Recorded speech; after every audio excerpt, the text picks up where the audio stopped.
Okay, so I had a little issue with the generator. I had it running the other day. I was using it to pump some oil out with a sump pump, an effluent pump. Powered a 3/4 horsepower effluent pump, no problem, which is great.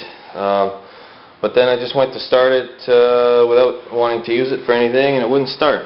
So I tried all kinds of different settings here.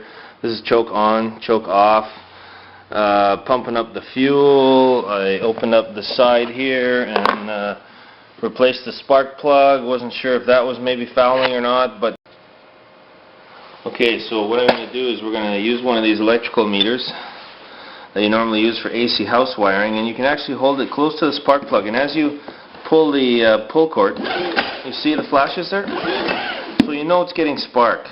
So that's one way to know that you have a fuel issue.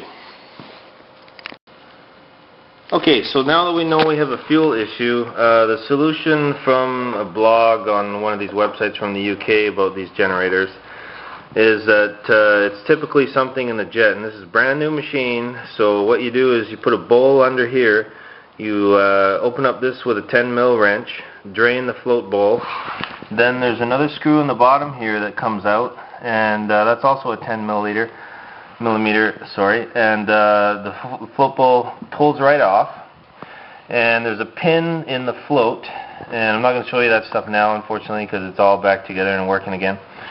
But the pin in the float just pulls out with your fingers, and then you'll be able to access the main jet, which is basically straight underneath inside the bowl, and you'll need a medium slot screwdriver, something like this.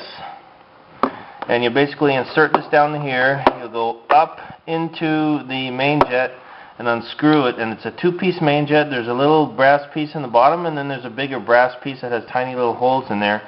And you want to blow air through both of those pieces, and then you want to blow air up into the recess where the jet bolts into to clean out the carburetor if there's anything in there. There might have just been some material that was in the fuel filter, all brand new parts that got up in there or something, but it works good again. And you need to press the bulb at least 30 times before starting it up if your fuel lines and everything are empty.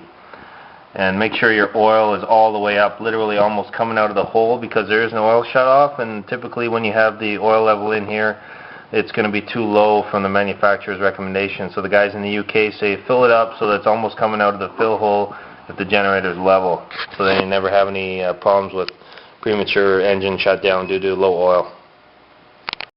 If you're going to store the generator for a while, turn the fuel to off and let it run until it runs out of fuel. And if you really anal, you want to open up the drain here and get all the gas out of the fuel bowl for storage.